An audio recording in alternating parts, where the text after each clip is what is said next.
When I was very small, when I was 7 years old, I had migraines, which were every day until I was 23. By the time I was 14, they were so intense that I was on Masindol 8 a day and No-Dose 8 a day to stay awake to continue going to school.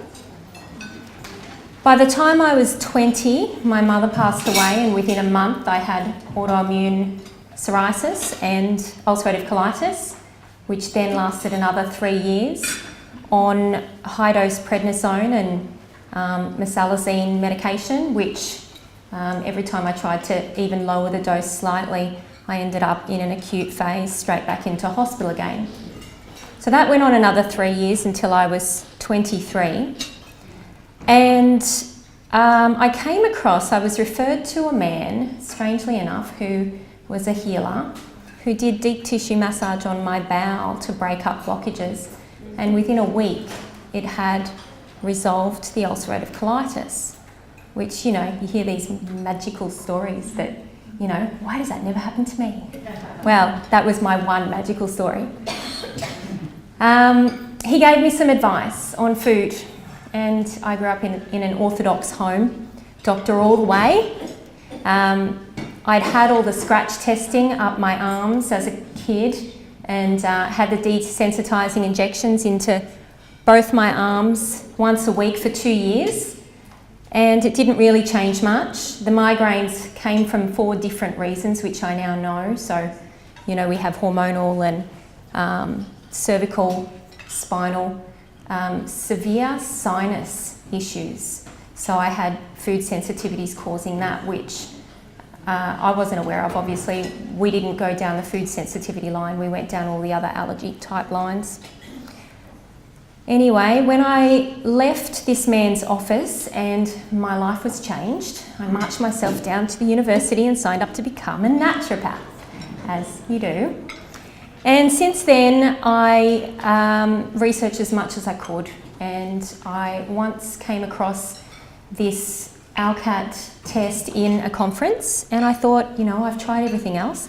By the time I'd gotten out of uni, I was still trying the food tolerance testing. I still hadn't completely resolved my issues. I'd gotten rid of the migraines not the migraines actually, the daily sinus headaches by removing wheat and dairy or gluten and dairy from my diet. The basic stuff that you remove as the first thing you try. And I still could not get resolution. I still was foggy. I still had fluid retention. I was puffy. I had pressure in my capillaries, so I had spider veins all over my legs. I still had the monthly migraines that would last 3 days in bed vomiting. I still had up and down moods. I still had intolerant, irritability after eating certain foods, or anxiety. Anxiety was a big one for me, and that happened from when I was a really little girl, but it wasn't really focused on because the headaches were more pronounced, so nobody ever paid attention to what I was like in personality. Now, it's interesting because that's what I pay attention to a lot when my patients come into my office, and hopefully that's what you're looking at as well. I only learned later, when I came across this test, looking at going to a conference, and I thought, well, I've tried everything else. I'm going to try this ALCAT test. And I did the test, and it came back with a whole lot of foods on it. And I looked at it and I went, no way, I can't be intolerant to that many things. And I put it in the cupboard, thought I'm just going to keep doing what I'm doing and tolerance testing and try and get around it. And 6 months later, nothing changed. So off I went, tried to find that test. And I thought, as the scientist in me would do, I'm going to go off everything perfectly. And it was about 2 to 4 weeks. And it was the happiest time I had ever had in terms of the change in my mood, the change in my energy. All the fluid dropped off within 3 or 4 weeks. I was 3 or 4, and I was never a big person, so 3 or 4 kilos lighter in fluid retention was gone. My energy was incredible. I didn't feel like I needed to sit down anymore when I was in queues, which was something that happened to me a lot of fatigue all of my life. And at this stage, I'd already qualified as a naturopath and had been practicing a couple of years.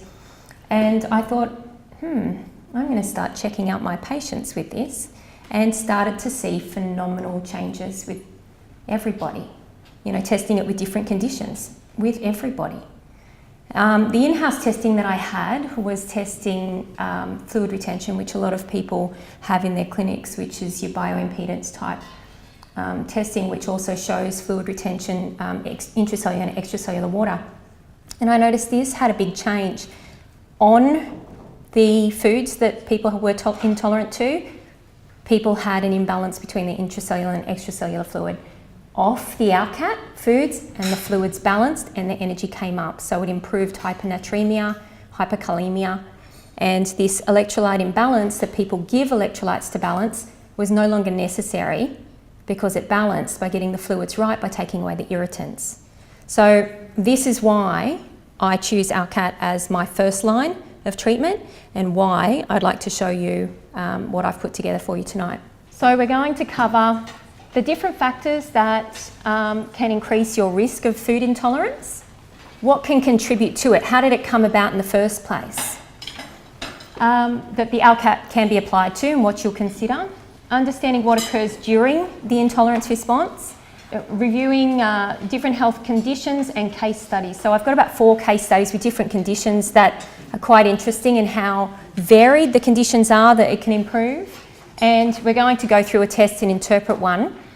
We've chosen a difficult one so you can see all the different kinds of things that you need to look at. And different treatment protocols that I use in my clinic. A lot of you will know already some of these things, just, you know, good basic nutrients for different conditions. So I've put that in there for you. You'll have to forgive me. There's a few extra slides in the show tonight than there is in the book. However, Mary can email you the extra ones. Okay. So factors increasing your risk.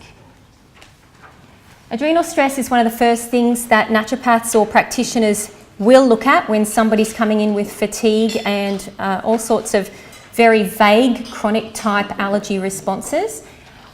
Now, adrenal stress, we all know there's 3 phases. Our first phase, where we're going through a very stressful time in our life, this can happen either very acutely or it can happen over quite a number of years, sometimes decades.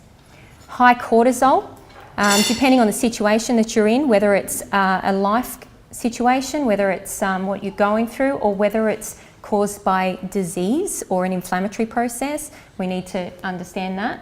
High cortisol and either moderate or low DHEA can occur during the adrenal stress phase. Prolonged stress alters the effectiveness of cortisol to regulate the inflammatory process because it decreases tissue sensitivity to the hormone, leading to chronic inflammation. Now, I bring this up because chronic inflammation will be one of the first reasons why you've got issues happening with the gut and developing food intolerances. So it's very important that you look at both.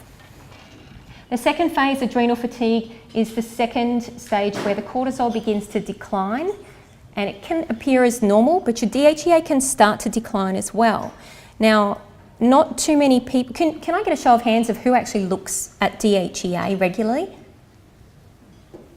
That's good, that's good. So DHEA is one of those ones that you really need to have a close look at and start having a look at, because one of the first signs of low DHEA is an increase in sensitivity to the current foods that you'd normally eat. So if you've got a client coming in saying, I could eat that last week and now all of a sudden when I eat something, I start to feel tired, I've got to sit down, I bloat, I'm not coping, I feel like I need to sleep.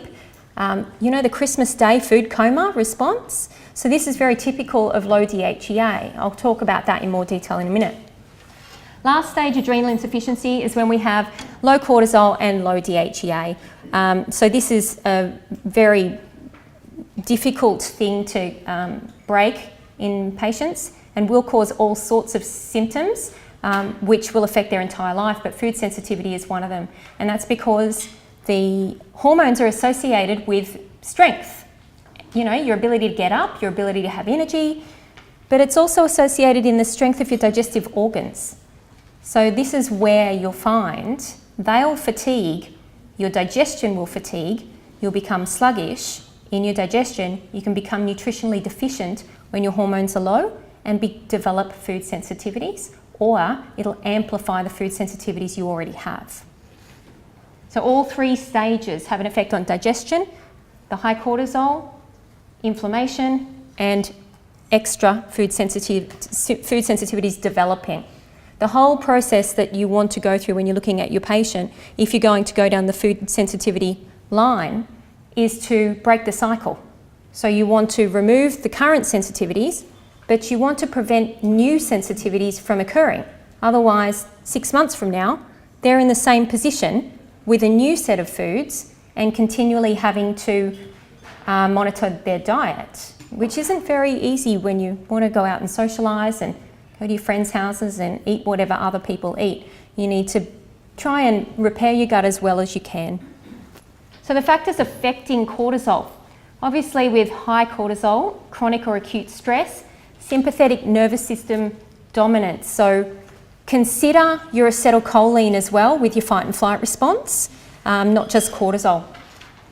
Chronic inflammation. Consider underlying disease processes such as gut diseases, Crohn's disease, ulcerative colitis, anything that's going to give you inflammation of the gut. Increased detrimental bacteria. So the types of bacteria that we're talking about there, which is in your slides, Streptococcus, Enterococcus, Staphylococcus.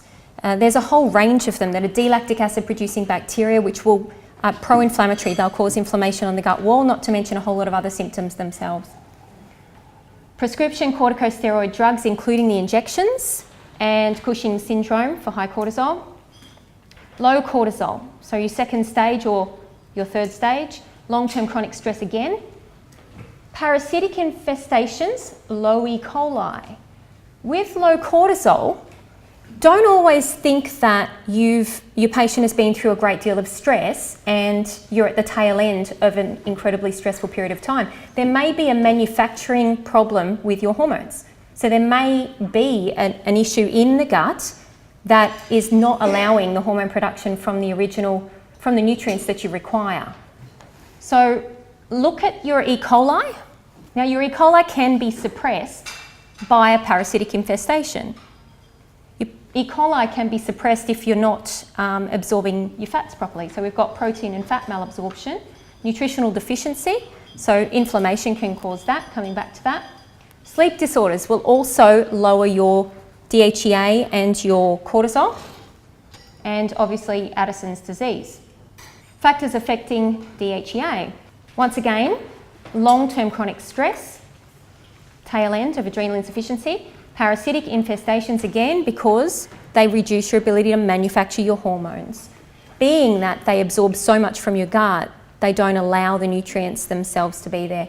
It's very typical for a parasitic infestation to cause low iron, a lot of other low nutrients. So when you're seeing a pattern of low nutrients, always think of parasites.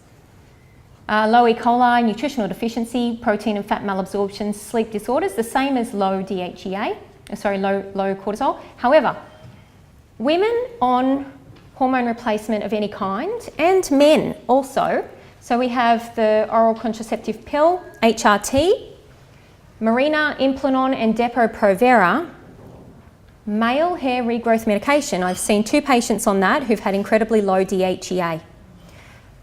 I don't know how the process works, but when some particular people, I think the older that they get, the more susceptible they are to some sort of competition that occurs. Possibly a tech person might be able to help us from Nutripath to help explain this, but when a patient goes on to one of these products, very shortly after, DHEA starts to decline in a lot of people. And if you look at the side effects of the products listed, they are symptoms of low DHEA. So don't just assume that it's just a symptom of the drug side effect. It may actually be a competing hormone is now not able to be produced. So have a look at their DHEA and cortisol if you find that your patients are on one of these products. And Addison's disease, of course. Bacteria. Now, we have to look at bacteria being that, as Roger discussed, leaky gut syndrome, if that's associated with bacteria, malabsorption of nutrients because of inflammation, and lack of ability to make hormones are all very important for your ability to prevent food sensitivities. So we have to keep going back to how these relate to food sensitivities, and every single one that we discuss will have an impact on that. Now, E. coli is essential. It's one of the good bacteria that we want for hormone and neurotransmitter production. It makes CoQ10, vitamin K, folate, and amino acids, tryptophan, tyrosine, and phenylalanine. So what you'll see is that this one is very, very important for your brain neurotransmitters and for mood, happiness, energy, adrenaline, everything that you need to be able to keep going to work every day and getting out of bed. Chronic fatigue patients, check them for low E. coli. Streptococcus, Enterococcus, and Staphylococcus. These guys produce D-lactic acid. Now, we have an enzyme to break down L-lactic acid.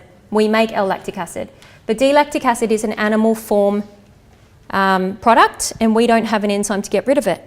But it's mirror image version of the L-lactic acid. It'll fit into the same receptor sites of your L-lactic acid.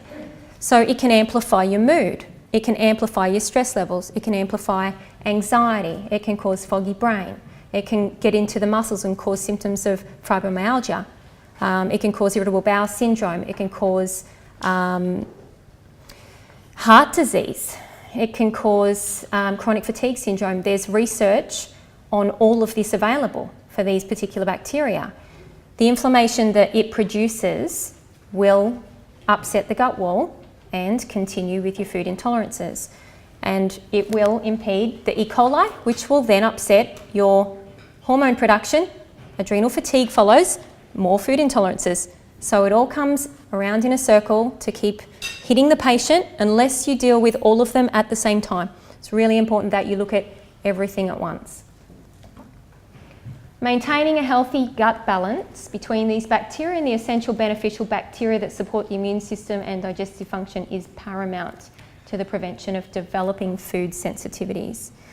If you're not familiar with stool testing already, get familiar with the different stool tests. They're available on the Nutripath website, and they cover fantastic information. If you've not done it before, start testing yourself first and have a look at your own symptoms as opposed to what comes out on that test. Factors affecting the microbiota. So stress will change the bacteria. Antibiotics, aspirin, Panadol, non-steroidal anti-inflammatories, they all kill the beneficial E. coli, which we need, which will then allow the Streptococcus, Staph, Enterococcus, which are all anaerobes. Your aerobes are your E. coli, your Strep, Staph, and Enterococcus, and your anaerobes are your Bifidobacterium, Lactobacillus, and a whole range of other Bacteroides, etc. Herbal medicines, yes, they will kill off your good bacteria as well as your bad bacteria. However, how you use them in your day to treat the patient can be very beneficial while you're colonising the good bacteria as well. You can still get great results. Besides, the herbal medicines have other beneficial effects with inflammation. But you do need to understand that if you use herbal medicines or any medication to kill off any Strep, Staph, or Enterococcus, you will be probably reducing your E. coli as well, and you need to address that at the end and recolonise your E. coli. Antipyretics also. Candida. Fungal yeast infections can occur with high yeast, high sugar diets, high carbohydrates. We all have heard of Candida. I remember coming out of uni being told that everybody had Candida. And as it turns out, when I started stool testing everybody, they didn't all have Candida. So it's not as common as Strep, Staph, and Enterococcus. So just be aware that it's not always that's the problem, and it's always very good to actually know if that's the problem or not. But it will cause inflammation of the gut wall, and it can itself leak through the gut wall and become an intolerance itself, and the RCAP will test for that, which is absolutely brilliant. Parasitic infestation. So we covered this a little bit. Common cause of iron deficiency, malabsorption of many nutrients, leaky gut, inflammation, depleted hormone production, as I mentioned, and chronic fatigue syndrome. Many parasitic infestations have shown to be resistant to standard medical or herbal treatment and relentless, requiring a vigorous regime of specialised antibiotic therapy. There's some really difficult parasites out there to deal with. So you get some that work very, very well, and you get some then that are very, very difficult to move.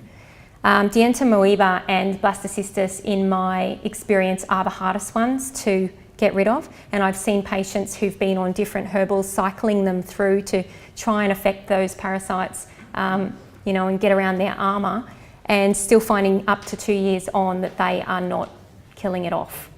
So I tend to be a little bit more, I'm a bit of a medical type naturopath. I will work with patients with their doctors. I will work with the local doctors. And if patient needs medication, then we use medication. So if I've got a patient with absolutely no cortisol or DHEA left, and they're in chronic fatigue and they can't function and they can't go to work and they're suffering severe depression, I'll send them to the doctor or ask them to be referred to the Centre of Digestive Diseases in Sydney, who do the triple therapy for the parasites, because the flagell doesn't seem to do doesn't do as well with these particular parasites as well. Some yes, but not these particular ones. So look outside of what you're doing if you're not getting results. Common parasites. Now these ones are able to be found in all sorts of different labs. So have a look at what Nutripath have available. I think the CDSA 4+ is the one that I prefer of all of the tests that they have, and you can have a look at what's going on there. Liver toxicity. Allergies and sensitivities are often the result of an overloaded toxic liver. Through the filtering process, the liver plays a substantial role in reducing the effect an established or potential reactive substance or allergen will have on the body. Who's ever noticed if you've done a detox, the next week you can tolerate your food better? Has anyone ever tried that? I noticed that. So if you can clean out your system and that of your patients, you can reduce their reactions. They'll probably still have the sensitivity unless they completely remove the foods for a period of time. However, you can reduce their reactions if you detox the liver. When there is reduced efficiency in detoxification, the immune system recognises the molecules as being an allergen and produces antibodies against them. Such toxins overstimulate the immune system, causing it to produce inflammatory markers, creating greater effects on the digestive tract, compromising it further. Don't be afraid to look at environmental pollutants with your patients. Some patients take, those ones that are struggling to get well, I always look for what's in their system and start looking at the chemicals that they might have picked up in the environment, because that could be what's stopping everything from happening. Nutritional deficiency. Caused by any condition where either the nutrients are either missing in the diet, if there's a poor diet, if the diet's not right for that particular person, if the food's not being absorbed, leads to the inability to produce the required digestive enzymes. So we need obviously a group of nutrients that make our digestive enzymes. If that's low for any reason, you're going to have food particles moving through the stomach and not able to be broken down, and then affecting the gut and becoming food intolerances. Lack of digestive enzymes leads to further malabsorption and ultimately food intolerances, among other digestive problems. So you'll see people lacking digestive enzymes with the bloating, with the wind, with upper digestive symptoms, as well as possibly constipation and typical liver symptoms too. Factors affecting nutritional deficiency. Obviously stress, age. So the older the patient is, the less gut integrity you'd assume, depending on how how healthy they've been in their lifetime. However, an interesting bit of information about age is when I've done ALCAT testing for my elderly patients, they come back with a very short list of allergens or sensitivities in most cases, and those in the group of around about 30 to 60-year-olds come back with a fairly moderate list of sensitivities. And then the children, any child from about 4 up to the 20-year-olds, they have a very long list of sensitivities. And the only thing that I can see that has changed over that period of time is the additives that have been added to preserve the foods. So it's the only connection that I see here in Australia. However, my foreign patients really are also very good with very short lists. Those who have grown up in Europe, where there's not so much food additives there as well, they don't have as much lists, shorter foods on their list as well. So age, malabsorption, we covered that, digestive enzyme deficiency, gut dysbiosis, parasite, inflammation coming from any disease. So consider check the CRP and the ESR levels, any inflammatory marker that you can, to have a look at that. Genetic polymorphisms, MTHFR gene mutation depletes the folic acid. Pyruria depletes B6 and zinc. Can I get a show of hands of who looks at that regularly? That's probably about a quarter of us. So that I'm finding more and more readily. And when I first did research on that, it said 10% of patients suffered with that, but now it says 40%.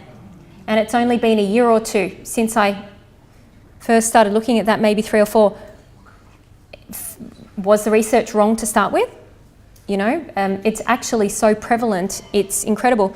And you can see this when they walk into your practice. You can see their behaviour, you can see their personality types, whether they're highly strung, whether they're unmotivated, whether they're incredibly stressed, night terrors. These types of things can be part of these problems. So have a look at that, because the intense stress that these patients feel then contributes to gut inflammation, cortisol, adrenal fatigue in the long run, and there's your food insensitivities. It itself causes the patient to not break down chemicals properly, chemicals and food additives. So you'll find that the condition itself will be a problem, but then the food that they're eating will become a problem. Medications, so antihypertensives is a diuretic, so it will cause a patient to lose their minerals. Beta blockers deplete melatonin production as well as other nutrients. Statins, acid blockers in particular. Acid blockers will interrupt a patient's ability to absorb their protein and their fats, but not carbohydrate. It allows carbohydrate absorption, which then affects insulin, which then affects their risk of diabetes, then causes weight gain, then causes inflammation and possibly arthritis. And depending on how long the patient's on it for, protein malabsorption issues, you know, muscle loss, all these types of things, but hormone issues. So there follows adrenal fatigue, because they're not able to then make their cortisol, their DHEA, because of possibly Nexium that has just been prescribed long term for, you know, their acid problem. So it may seem innocent, but you really need to look at every medication that a patient is on and have a look at what that blocks. Antidepressants. Antidepressants itself doesn't block nutrients, but it requires higher levels of B vitamins for it to be converted. So you'll best, if you're going to give antidepressants or if your patient is on antidepressants, to make sure that they've got the cofactors to be able to convert that properly. Lithium carbonate, hypoglycemic drugs, HRT and antibiotics all deplete the nutrients. The common ones are your folate, your B12, your iron, your calcium, your magnesium, vitamin C, all of these nutrients, B12, they can all be depleted quite easily, and that seems to be the common range of nutrients that are missing when they're on these kinds of medications. Diet.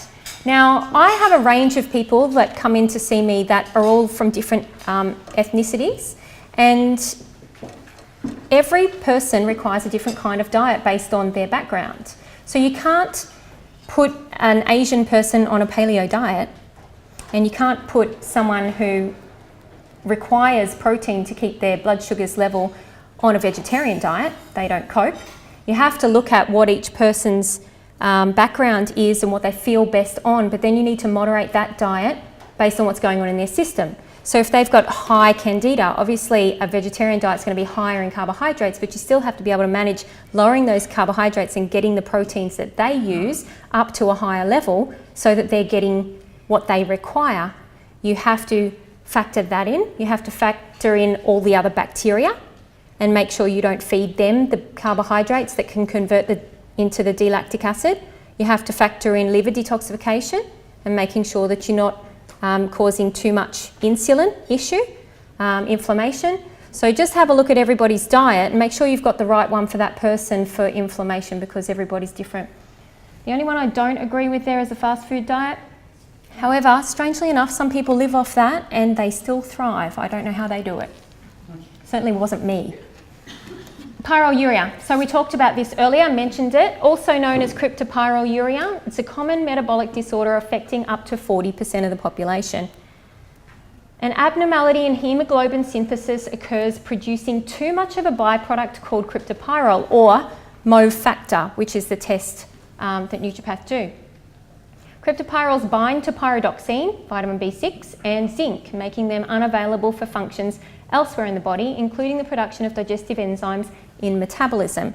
So when you're looking at patients who are getting chronic digestive issues and may be on acid blockers, you then need to go, let's have a look at pyroluria and why they're not making the stomach acid the way that they should.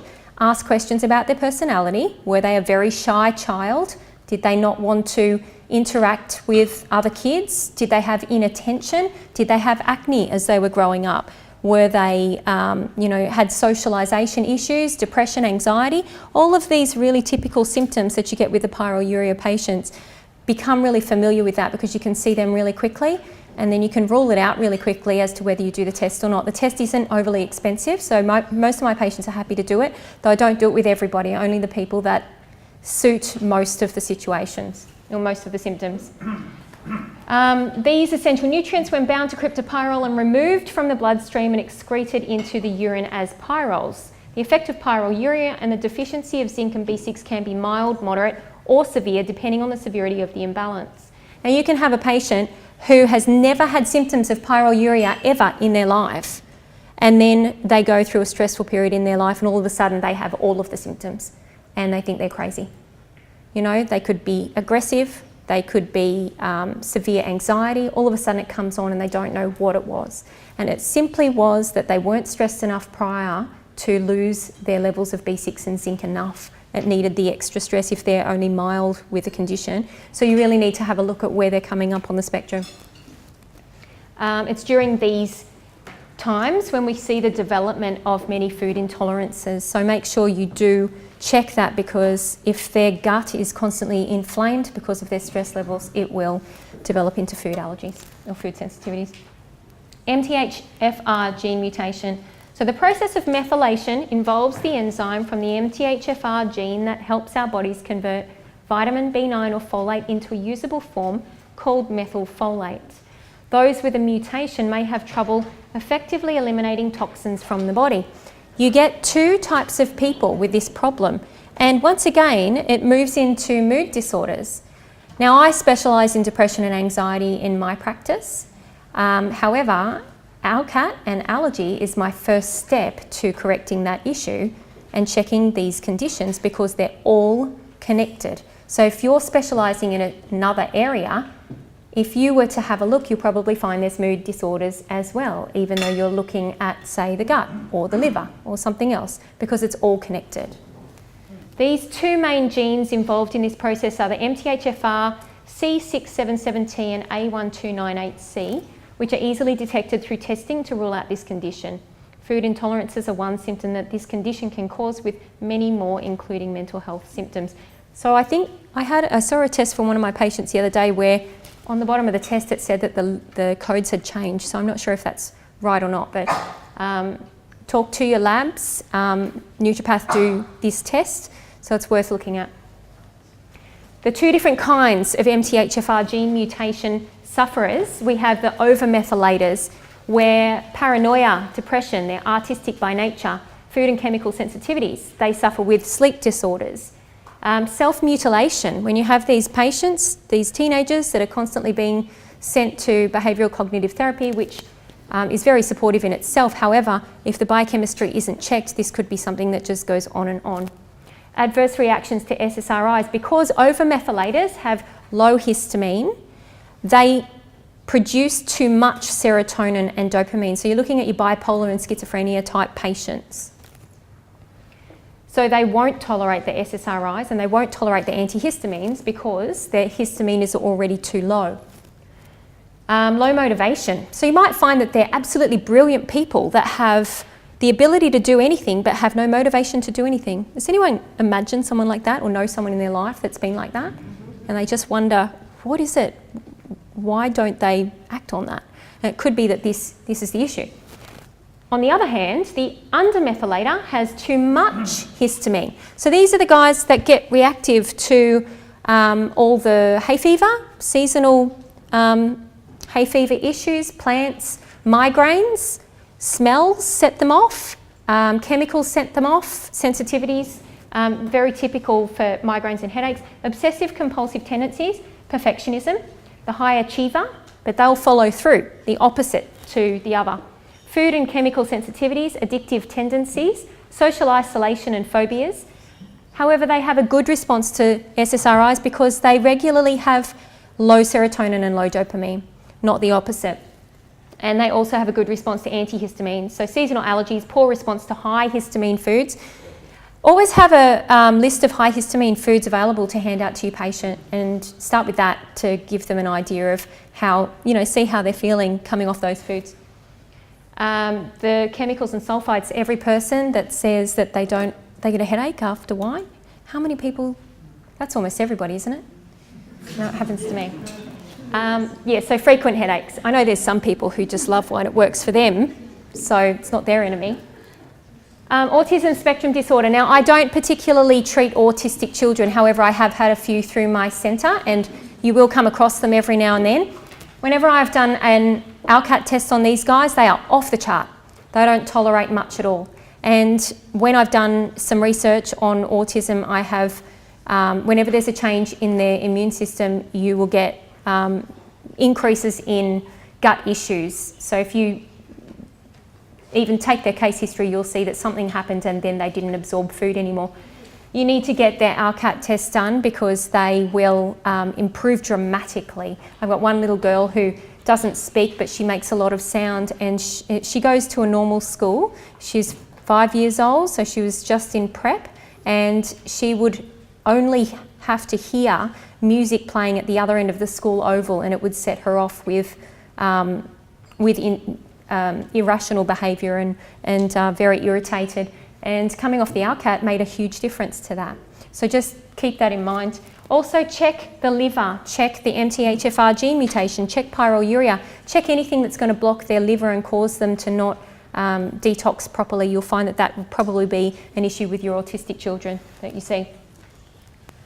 So understanding what occurs during an intolerance response. Now, I mentioned this earlier with the fluid retention issue that I suffered myself and that I see in my patients that I test in clinic. So if you have any kind of bioimpedance measurements, even the scales will work. However, the scales, as long as you take all the measurements, the scales won't tell you what's going on unless you do it repeatedly with every visit to see the difference. So what you want to do is have something that will check your fluid levels, so anything for body composition.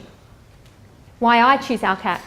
So whilst there are different forms of food intolerance and allergy testing, it's the inflammatory response causing chronic systemic changes in the immune system, contributing to the health complaints that may be underlying many disease states.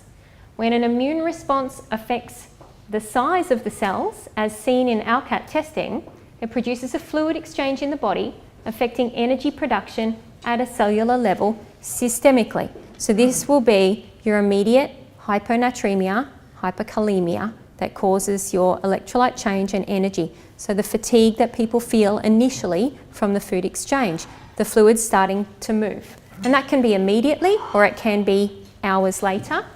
Blood volume is affected, so too then is the interstitial fluid, as they are linked through the capillaries, setting off an effect through the body when no part can go untouched.